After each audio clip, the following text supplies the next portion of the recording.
On today's show, the Dallas Mavericks get the win in Game 1. Yes, it's possible. We'll tell you exactly how they did it on today's Locked On Mavs. Doncic, and this is Locked On Mavericks. Mavericks, NBA champions. It's good, and the Mavericks have won the game. If you don't believe, you shouldn't be here. Loyalty never fades away. And welcome. You're locked on to the Dallas Mavericks. My name is Nick Angstadt, media member and your best friend covering the Dallas Mavericks on the Locked On Podcast Network. Your team every day. Thanks for being part of the show and making Locked On Mavs your first listen today in the playoffs, where we let it ride.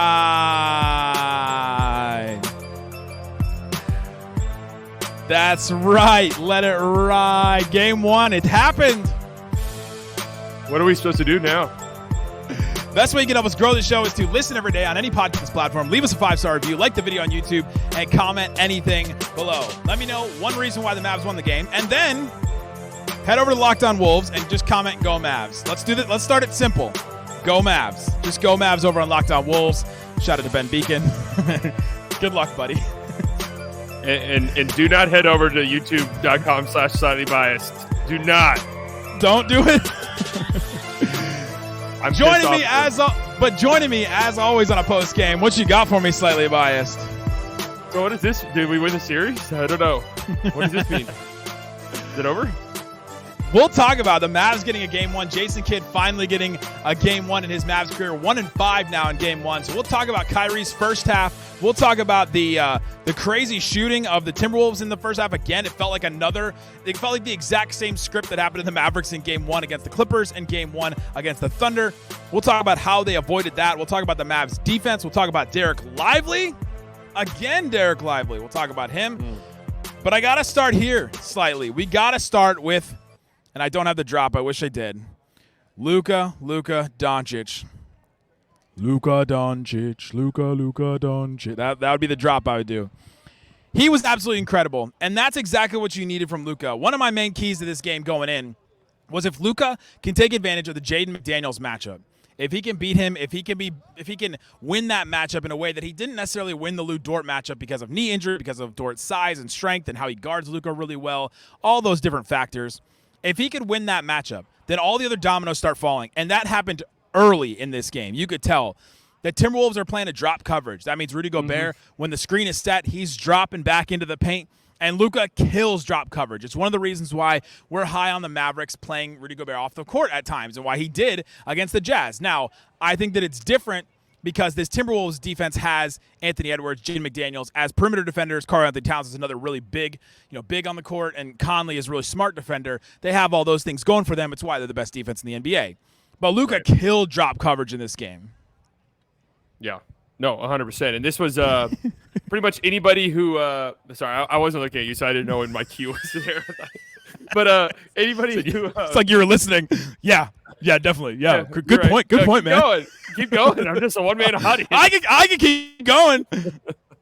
But no, anyone who was talking about this series was pretty much like, well, it'll be interesting to see who folds first defensively. Like, who's going to be the team that has to blink first. And so far this postseason, I'll say maybe outside of the Clippers, but I just don't know how many adjustments the Clippers realistically had to make. The Mavericks in Game 1 here forced the Timberwolves to switch their pick and roll coverage early on in this one, and the Thunder were the team who blinked first in that series as well. Where that's what having a guy like Luka does, where it's just he will take advantage of things that you show him. And this is another thing that we've been talking about is, we all gave Lou Dort a bunch of, we talked a bunch of trash about Lou Dort in that series against the Thunder or whatever, but, he is flopping, but not because of his defense. Right. He is a very physical player. So when Luka, especially when he's not at 100%, and Tim Cato today came out and was like, he said, this is a direct quote. I believe Luka is healthy. I believe that he's healthy enough that we're going to see Luka that we're accustomed to throughout the series. That is my best understanding of all the conversations I've had. He said that on his podcast today. And, I don't know if I saw that necessary. Like, Luka's not an explosive, quick player, but he's still, when he gets downhill, it's quick and decisive. I don't know if I saw that. And I think part of that was he was trying to get Jaden McDaniels in foul trouble quite a bit with sort of the stops and starts and all of that. But trying to get him on his hip. That's the whole thing. Is that he drives by him a little bit. But it's that first step that I feel like he did actually get in this game. And I from what I saw, he definitely looked more healthy than he was in the Clipper series and more healthy than he was at times. Especially Game 1 of the Thunder series, where he just didn't look like he had the same kind of burst. He has that a little bit. Now, the Timberwolves are letting him do the kind of things that the Mavs let James Harden do, the Mavs let SGA do, where they kind of funneled him, and they want to funnel him to Rudy Gobert. But, like, if you're going to funnel Luka, he's just going to turn around and stop, like you said, get Jaden McDaniels on his hip, and then he's going to take advantage of that matchup situation because it's an advantageous one for the Mavericks. You either get a lob at the rim, a corner three, or you get a Luka shot. Well, that's where I was going with that too. Is it's like Jaden McDaniels isn't as physical as a player as Lu Dort. So whenever Luka does get him on the hip and bumps him a little bit, Jaden McDaniels bounces off of that like it's a bounce. What are those called? Bouncy cars? Bumper cars. Bumper cars. That's right. Bouncy car. I couldn't tell if you were going for bouncy house or bumper cars. No, I was going bumper cars, and I said bouncy cars, knowing it was wrong. But we saw multiple possessions in the fourth quarter where he's just posting up Jay McDaniels, bumps him with the shoulder, and he has all the space in the world that he needs. So that'll be an interesting thing to see throughout the series because the idea was, hey, well, Anthony Edwards can maybe take that assignment because he's more physical. Anthony Edwards cannot guard Kyrie or Luka in this series. He can't. He looked like he was 38 years old at the end of the game. Like I don't think he was walking up the court. Yeah, man, and this is an every other day series. And it's one thing to say you'll guard Kyrie or Luka, then you realize, oh, these guys are doing everything. Like I'm like having to follow them around, and I'm trying to think off the top of my head. Like, so Lu Dort was the main defensive assignment on Luka last series, and he was terrible offensively for them. Like he was actually terrible. Took a ton of threes and missed a bunch of them. Terrence Mann, you don't really expect much from him offensively either. But that's if you're guarding Luka or Kyrie, especially when Kyrie was as aggressive as he was in the first half of this game, that's a lot of work you have to do. And if you're the guy on offense for the other team, I don't know. I mean, the way that Luka was just picking apart that drop and those pick and rolls and stuff, I'm encouraged as a Mavs fan. I would very much not be encouraged at all if I was a Timberwolves fan after this game. I have to say it. It starts with that. And, yes, the Mavs did get an extra day of rest. The Timberwolves played a really tough Game 7 where they were down 20 and came back. Like, you could talk about all those different factors for sure. The Mavs are, the older team in some ways in this. Conley's not, Gobert's not, but, Anthony Edwards, super young. And for him to be the one that looked old and tired at the end of this game is a little concerning. But they did put a lot into that Game 7, and series are long. Things change. Guys perk up. Guys play better at home or road or whatever, and maybe something happens. And so you never know. But I think just to start off, Luka playing that drop coverage, I think that will be the first adjustment that the Timberwolves have to make. And we've seen this whole playoffs that it's all about who makes the first adjustment and who holds their most adjustments. So far, the Mavericks have been holding adjustments for a lot of these series, and they haven't had to use them. And so I think that's just a huge positive for the Mavericks in Luka just beating that matchup. Well, because also, too, what's the adjustment? You throw two at the ball. Okay. Well, that's what they're going to eventually have to do. Right. No team in basketball is more comfortable in those situations than the Mavericks because that's the regular season. That's what they see every single game pretty much. And it's just going to come down to Dereck Lively, who has been playing out of his mind in this postseason.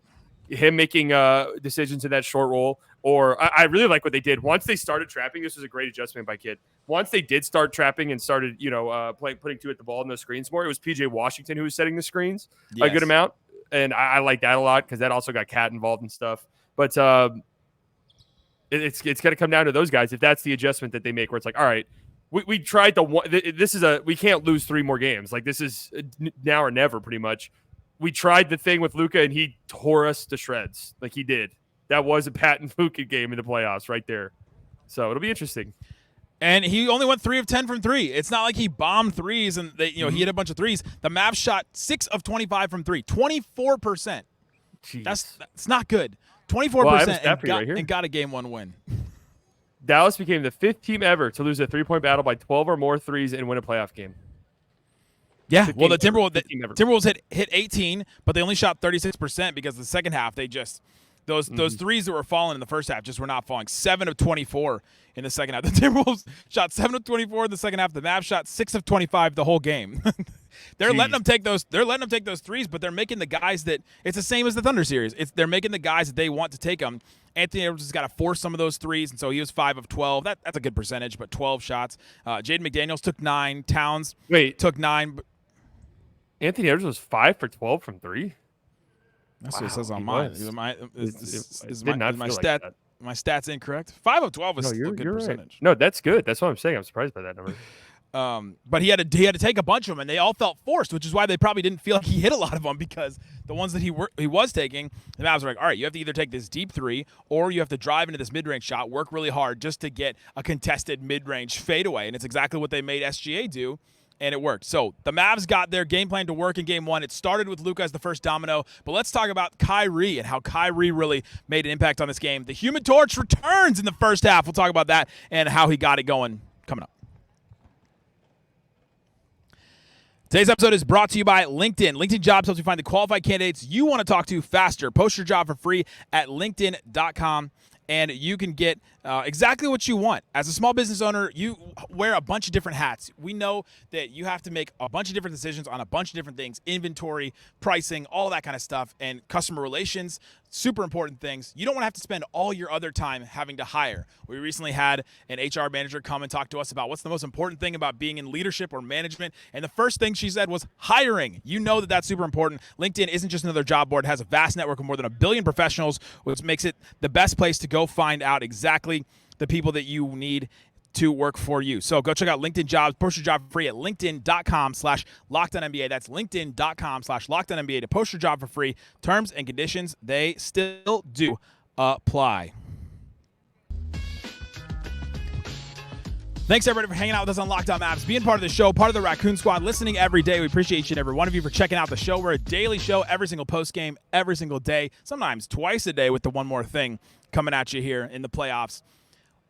Locked On Sports Dallas 24/7 on the YouTube channel, as well as the Amazon Fire channel. Go check out Locked On Sports Dallas to find all your Dallas sports coverage from Locked On, an array of different shows. Incredible work there. Go check that out, Locked On Sports Dallas. All right, Slightly, the Mavs get the win in Game 1. Jason Kidd finds a way to get a win. Great stuff from them. Let's talk about Kyrie Irving, though. He finishes the first half with 24 points. Jeez. An ode to Kobe Bryant, potentially? Okay, yeah, maybe. Kyrie did, after Game 6, say job's not finished, which is a classic Kobe Bryant quote. So I don't know. Can we find an 8 in there somewhere? I know that he loves Mavs fans either love or hate numerology, but I'll go with that. Here we go. He shot 8 threes. There it is. Oh wait, I'm sorry. I was looking at PJ Washington. He didn't. I lied. No, he didn't. He took 3. He took 3. Sorry, Kobe. He got 8 rebounds plus fouls. There we go. We'll go with that. But Kyrie Irving in the first half, 24 points, and I think they were all because he's quicker. Nobody can stay in front of him on this team. Yeah, and this is what I was talking about earlier. This is where the problem lies. You can sit here and say you want your star, your two-way star to guard the other team's stars, and then it happens. And life is different. It's just a different beast whenever it actually plays out. So that I'm very interested to see how that, because I just don't know if you can do that again. The way Ant looked down the stretch of this game, I do not know if they can go to that again. Like just over the course of a full game. And then it becomes, okay, then who is it? You know? You want to know what I actually think? Go for it. I think maybe you consider McDaniels on Kyrie, the length on him Luka. instead. Cat on Luka. Luka is going to get him in foul trouble. I know, fast. but here's the thing, right? If Luka's going to spam screens, yes, he's going to have a defender on his hip anyways. So if your best defender's on Luka's hip, then what's really the point? I mean, we saw what length did to Kyrie in that Thunder series because he was just picking him apart. I mean, he had no threes in the first half of the game. He didn't hit any the whole game. Rush. 24 points, only 2 free throws, so 11 of 14 from the field. The Mavs, as a team, had 44 points in the paint in the first half. And if you told me half those were Kyrie, I'd believe you. That's probably true, even. It was just surgical in so many tough finishes when the Mavericks needed a guy. And it was Kyrie doing the reverse Kyrie thing because it was like, oh, here we go. Kyrie's going to drop 45 tonight. He came out the second. I was like, no, I'm still doing the one half thing, guys. Don't worry. Nothing is changing on that front. But they got it in the first half, which I thought was super crucial for them. They really needed him to get going. They needed him to, get some shots and get some buckets. They need him to be in this series. He had the awesome transition and one at the end of the first quarter when it was the non-Luka minutes, and the Mavs went 13-5 in the non-Luka minutes in the first quarter. That was just a massive stretch, and Kyrie really led that. Hardy had a really good assist on that play too. He finished the first quarter with 13 points. He just had, and he had the and one to end the second quarter too, to end the first half, which got them within 3 points. And I just thought that those were two massive, both and ones, but massive, massive plays for the Mavericks. And he beat a bunch of people off the dribble, but he also, I felt like, was beating guys down the floor a couple times too and getting some shots in transition. Both of those and ones, I think, were in transition. He said before the game, Dallas's favorite son. Hey, there he is. I heard he didn't pick the Mavericks in this series. I thought he didn't make a pick was the thing. No, he didn't pick. He didn't make a pick. He doesn't pick. He doesn't pick in the series that he covers. So. Oh, okay. Definitely going better than Locked On Wolves. That's for sure. But Kyrie was saying, he was like, I've been here before. I need to be somebody who, can sort of show up early and just kind of help. I'm just paraphrasing here, but ease the team into what they're doing. And he really did do that when they really needed it. And like you said, it was big plays at the end of the half, that and one and stuff, where it's like, you go to halftime and it's a 3-point game. It's like, how is this a 3-point game? Especially when they're shooting so well from three. You're like, they felt like they Yes. got, what was it? It was 11 of 25 from three in the first half, and Jay McDaniels was 5 of 6. Anthony Edwards hit 3. Like, it just felt like everything was going down for him. Everything was going right. And I tweeted this out. It felt like the Mavericks were just kind of asking to be blown out, like in the first half, because not only were the Mavs missing a bunch of, I'm not saying because they were playing super laxly days ago. I didn't think that actually at the start of the game, where for game one against the Clippers, it was like, do they know the playoffs just started? Like, what was that energy? That game was so weird. But this game, I felt their energy was good in the first half, but they were just missing a bunch of threes. The Timberwolves couldn't miss, and they weren't necessarily turning the ball over, but their missed threes were leading to transition opportunities for the Timberwolves, who were out and running in transition early in this game. And it was like, oh, this feels like it could snowball pretty quickly. And then Kyrie just – that's what stars do, man. They recognize the moment, and it was his time. And usually it's the second half, but this time he decided it had to be the second quarter of the second half – or the first half. He did. He kept them connected in a first half that could have been. It was high energy in this building. It was, it felt like every single, like anytime Naz Reid sneezed, they were like they're cheering their heads off. I kind of love it. The fact that they love Naz Reid so much. Everybody has Naz Reid towels. Towels that just say Naz Reid on them, I think are hilarious. Ben Beacon talked about that on our crossover the other day. But the Mavs points in the paint battle. I mean, we've got to talk about that. And Kyrie is part of that, because Kyrie got some to go in the paint by his cutting back door or getting some transition buckets. 62 points in the paint for the Mavs to 38 to the Timberwolves. Like, this was supposed to be a Timberwolves defense that the Mavs weren't able. Like, they should be able to wall off the rim, and that just really didn't happen that much in this game. I don't think they took a ton of shots at the rim, but the Mavericks were 21 of 27 at the rim, and the Timberwolves were 14 of 25. Like, that's another part of this game too, is the Mavs got hit 6 more shots at the rim. Huge difference. I mean, it's 27 shots at the rim, but also 22 shots in that little short mid-range area. Yeah, where it's not necessarily at the rim, but it's the floaters for Luka, it's the floaters for Kyrie. Yeah, it's the little push shots from the bigs or Derrick Jones Jr. or PJ. And look, I mean, that's what the Timberwolves were wanting. They were not sending help early in this game whatsoever. So the corner threes were not there. I don't know how many corner threes they shot in the game. They shot 4 corner threes total, and I think there might have been 1 in the first half. Like, that was just not a shot that was there and available. No, but one of the ones they did take was PJ Washington's. With how many seconds left? Where's that one? With 2 minutes left, he hit the 3 in transition to make him go up 2 at that point, and that was in transition where everybody just didn't get back in time. That was not even a half-court possession. The Timberwolves are really taking out those corner threes, and I saw a couple people on Twitter say that them taking away those corner threes is really what's giving the Mavericks all these lobs at the rim. And hey, you'll take that. That feels more sustainable than hoping that PJ Washington and Derrick Jones Jr. hit a bunch of corner threes again. Yes, the Mavericks want that. The Mavericks are cool with that. Like, that is cool. That is a good outcome for the Mavericks, I think. If it's like, all right, well, Luka can operate in the pick and roll and do whatever he wants because you're not sitting in help, or he can get a defender on his hip and then hit that little step back 14-footer that he loves so much, or floater, or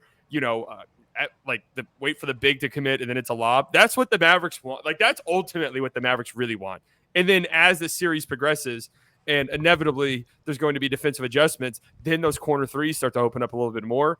And I was so impressed with the Mavericks offensively in this game. I don't think they've had like a great offensive game as a team, but like if you look at their numbers, a 103 offensive rating in the half court doesn't sound great. It's in the 65th percentile. No, that's great though. This is against a historically good defense. Like they are historically good. And it really felt like they got, even though they did have scoring droughts in this game, they had scoring droughts in this game, field goal droughts in this game. That's going to happen in this series for both teams. But, man, it felt like they really got what they wanted a lot of the time in an impressive fashion. They did. They figured some things out, and it was a great showing by the Mavericks in that. Let's talk about some of the other reasons why the Mavericks had a great showing in this. Let's talk about Dereck Lively, who showed up big again, was the best big for the Mavericks again in this game. Let's talk about P.J. Washington, what contribution he made, and we'll talk about a play that Luka had that I thought was really key in this game, especially for Lively. We'll talk about that coming up. I love Luka. Today's episode is brought to you by BetterHelp.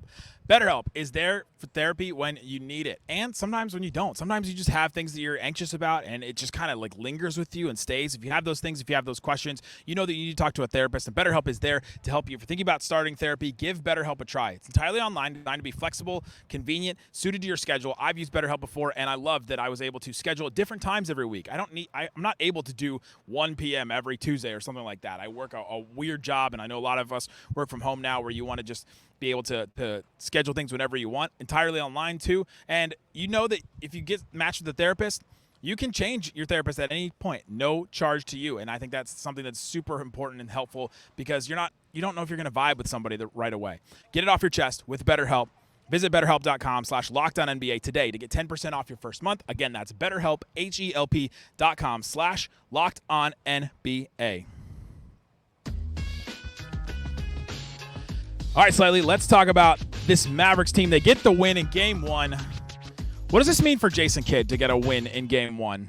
He was 0-5 before this. Felt like a feel-out game, and I saw some Mavs fans complaining about how Jason Kidd was not limiting his rotation in the first half. He ended up playing, 11 guys. Dante Exum got a little run. Hardy got a little run in there. Man rotation.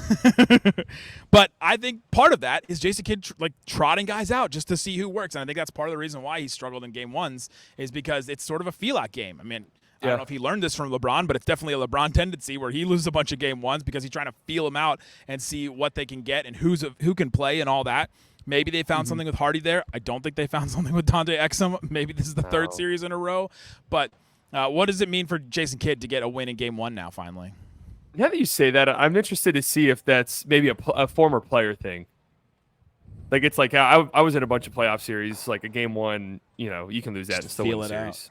Yeah, just feel it out. I don't know. But it's part of I don't know what it means. No one knows what it means. I think part of this is the first time it's happened. Yeah, he's 0-5 in Game 1s, but he was 4-0 in Game 6s. And I think part of that is, I'll give Jason good credit, is his ability to keep them calm and composed and to not overreact to things like that, especially a Game 1 loss. This doesn't mean anything for the Game 1 record, but I think the Mavs having success afterwards means that he kept them even keel. We've heard this whole team say, don't get too high, don't get too low. We've heard them talk about how you don't overreact to things, and I think that that's part of what Jason Kidd has brought and this coaching staff has brought to this Mavericks team. But I think it's a big win. We've talked about how he's the only coach to make – he's the only Mavs coach to get 2 conference finals appearances, which is kind of wild. That's actually insane. I know.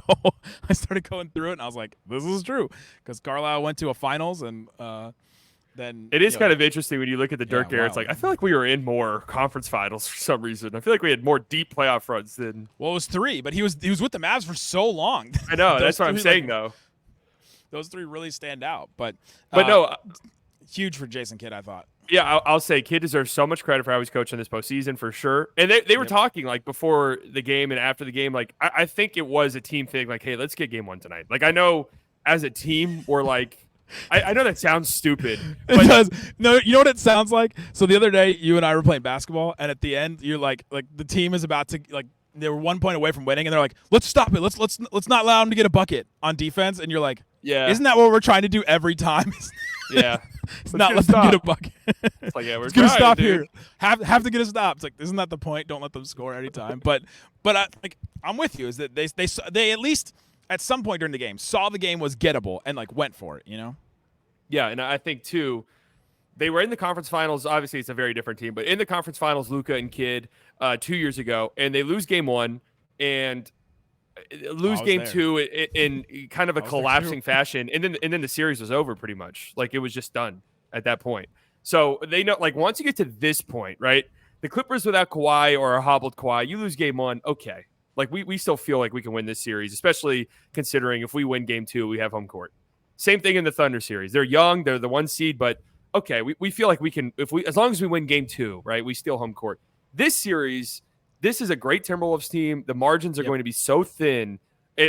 Every single game will probably go like this, by the way. Like I can't, the way these two defenses play, blowouts are hard for me to imagine unless one team just goes, I'm talking like nuclear from 3. If the Timberwolves shot from 3 the same in the first and second half, it would have been like that. Right. But even then, if that was the case, then you could just go first half, second half, the Mavs lose by 6. And you're like, well, the Mavericks only lost by 6, and they shot 50% from 3. Like, it's going to be I've been trying to tell people in my life this, who are like talking about the series. One of my very close friends is like, I think the Mavs win this in 4. I'm like, dude, this is going to take years off your life. Like, I'm telling you right now. And I still believe that after game 1, by the way. Like, it's not. There is something to the Minnesota sports curse, though. The Vikings, the Twins, they've had all kinds of curses. The Lynx have not. There are several banners up there for the Lynx. There are 4 championships up there on the backs of some of the greatest women's players of all time. But other than that, there is a feeling here of like, oh, of course it's going to go wrong for a Minnesota sports team. But I mean, didn't to go be wrong. fair, Dallas sports fans feel the same way. But it's funny because if you compare Dallas sports to like other cities, it's like, it's not that bad here. They won in 2011. They just won the World Series. So, Yes, at least most teams are competitive most of the time. Yeah, they haven't been to a conference finals in the NFL in 10,000 days, but you got to feel bad for Cowboys fans, man. You got to feel bad for them. That graphic kills me every time. Kills me every time. We got to talk about Dereck Lively, though. Dereck Lively was massive in this game. Again, he was the best big for the Mavericks. He finished with 10. He finished with He finished with 9 points, 11 boards, 4 offensive rebounds, including the one that led to the Luka 3 that put them up. I think it put them up 4.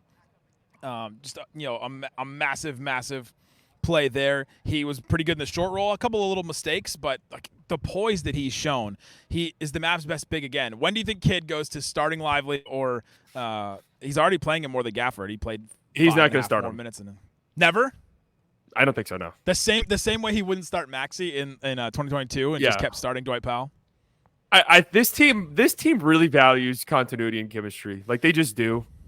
And what you probably would see is maybe Gafford's minutes go down to 16 and Lively's bump up to 30. But even that's kind of asking a lot, because then you run the risk of foul trouble and stuff with a rookie center. But my God, man, I was getting into it in my YouTube comment section because like people, someone said that Luka can or Lively can guard 1 through 5, which is not true. Like you're not sticking Lively on Mike Conley. Like, all right, this is your matchup this series. Not yet. Yeah, but what the better way to word it is like, get him out in space, and you feel okay. Like you feel like he's going to move his feet well enough. And he had a possession against Anthony Edwards. I don't remember what point of the game it was necessarily, but he got switched out onto Ant, and Ant's trying to break him down. Ant's trying to dribble past him, and Lively sticks with him for 7-8 seconds. Yes. And it leads to Anthony Edwards throwing a jump pass out of bounds. And it's just like he will make your life difficult enough that you're not just going to beat him off the dribble like he's Yusuf Nurkic or something. Like it's just come up to. I have you switched on to me. All right, you're cooked food. Like he moves his feet so well, and this is like obviously having Maxey back would be really big, but Maxey being out though has allowed Kidd to say, you know what, I trust Lively in scenarios where maybe we would go small, right? Like maybe we would be going small here, but I actually trust Lively defensively to hold his own and do some of the schematic stuff defensively that we would do with Maxey, and he's been great. Yeah, and it's kept them big, and it's kept them like consistent too, which I think is big. But another part of the minutes thing and keeping Lively and Gafford's minutes at least like similar is that they're both energy guys. They come off the bench, they run, they got to run real fast to catch up with transition. They've got to really fight for rebounds and all that. And that takes a ton of energy out of somebody. And so to keep those guys both around the same minutes, I think makes sense. I don't know that he starts him, but he sure is closing a bunch of games now for the Mavericks, which is a massive development for them. What else did you see? You see anything from anybody else? I thought Hardy, he played about 9 minutes, had 4 assists and a bucket. Like, I thought he showed some playmaking chops, and we've seen some of that a little bit this season, but they just need a little extra playmaking, just a little bit here and there that we thought Exum would bring, and Hardy's kind of stepped up to the plate there. Hardy was like the second guy off the bench, wasn't he? Yeah, Lively comes in like 3 or 4 minutes into the game usually. But then I could have sworn Hardy was, at least at the first stoppage, was one of the first guys off the bench. Yeah. And yes, I think that they've gone towards Exum being unplayable means, all right, when Luka or Kyrie are off, it's nice to have somebody else who can at least have the basketball in his hands and do something. And the playmaking, I mean, 4 assists, some of those were like really impressive. I'm trying to remember one of them was, he was like, it looked like dead to rights, like 3 guys around him, and he made a really nice kick out that led to a 3, I'm pretty sure. But it's been nice for Hardy. Can we go back to Lively real quick? Yeah. He's been the best rookie in the playoffs, right? Let's see. You got Chet Holmgren we just saw, and I think that he outplayed him a bunch. Lively did not play him. Wembanyama didn't play. What are the rookies? Pajemski didn't play. Is that it for the rookies? Jaime Jaquez, did he hurt. play? No one even remembers that series. He's standing. Kaysen Wallace was pretty good, but no, I think you're right, and he's really stood out, and he's the all rookie second team, and apparently he thinks that means media doesn't mess with Dallas. Which, I mean, he's right there. If he played in Golden State and Pajemski played here, there's no way. There's simply no way that Lively's not first team. Yeah, just it was a 20-game difference, I think, that made it for them. Sure. Derrick Jones Jr. deserves a lot of credit. Derrick Jones Jr. and PJ Washington continue just to do what they do. PJ had 13 points. PJ being able to attack Conley, I think, is going to be something in this series when the spacing works out a little bit more. I saw them do that. You mentioned at the beginning him coming to set the screen for Luka, and then him, popping out and being the one that just had nobody in front of him. Like, he missed a bunch of threes. He only went 2 of 8 in this game. You hope that, and a lot of them were wide open like they were in the Thunder series. So you hope some of those goes down and that changes it. But him being able to attack off the dribble, I thought he did a good job on Towns too, that was one of my keys going into this game, is that matchup. And if he could just out-quality play Towns, not even necessarily outscore him, but just out-quality play, that's a really big win for the Mavs. And Towns went 6 of 20, and one of those was like a super deep 35-foot three that he had to take that went in. That was a big play for Minnesota. But I thought PJ just had a great game. And Derrick Jones Jr., a really good game guarding Anthony Edwards. For all the things we said about Anthony Edwards, give Derrick Jones Jr. credit for guarding him. Yeah, seriously, Derrick Jones Jr. deserves a lot of credit. I've already seen on Twitter, our guy Russello came in with the hot take. Is this Anthony Edwards' flu game? Oh, you didn't know because you don't listen to the broadcast. They're on the broadcast like something doesn't look right with Anthony Edwards. Like, he's clearly going through something. It's like, yeah, he's going through the Mavs defense, man. Like, that's what's happening. I need you guys to understand this is what this team does. Like, they're going to close off your driving lanes. Anthony Edwards, 35% of his shots this postseason have been at the rim. Like, they're going to cut that off. They're going to cut that off, and you're going to have to live with isolating either Derrick Jones Jr. or if you get a switch and it's PJ, because that's one of the benefits of having PJ on Cat, where if Cat comes to set the screen, okay, you have PJ switched onto you now. Like, we're okay with that matchup too. That's also one of our best defenders, So they both, and then also Derrick Jones Jr. switches onto Cat. Like, that's not the end of the world either necessarily. So the Mavs defense was just superb tonight, I thought, especially in the half court. If you can make Cat try hard, then that's bad. Like, the game comes so easy to him too. He's just so naturally talented. I mean, #1 pick in the NBA draft. But like, if you make him try really hard, that's when he fouls too much. That's when he gets in his head, takes weird shots, and goes to the rim. And he got blocked twice by Lively in the same play in this game. I mean, just a bunch of stuff like that. But so much more stuff. We'll be back tomorrow. Whoa. Oh, you got what? One more thing. Oh, he said it. We'll get killed. We'll get killed if we don't mention Luka's defense in this game. We did not mention the lob stopper. Not only that was an insane play because that was to tie the game. Yes. Like, that was an incredible defensive play by him, but also sneaky that inbounds play where they're down 3, or I think it was a 4-point game. 4-point game, and the Timberwolves are trying to get a quick basket. Yeah. Luka does such a good job on that inbounds, makes Minnesota take a timeout. Their last one. Their last one. And that was because Luka smartly realizes Kyle Anderson's inbounding the basketball. Even if he gets it back, it's going to take him 13 seconds to load up and shoot the shot. So we have plenty of time to get out on him. So it was a great defensive showing late in the game by Luka, on top of all the great offensive stuff. Very, very true, and an apt point from you too. That could be a topic of one more thing. But there you go. We'll be back tomorrow with more stuff. Guys, we appreciate you for checking out Locked On Mavs and listen to the show. Go check out Slightly Biased on YouTube when he gets back. And let it ride. Days. Let it ride in your life. I'm locked up. They won't let me out.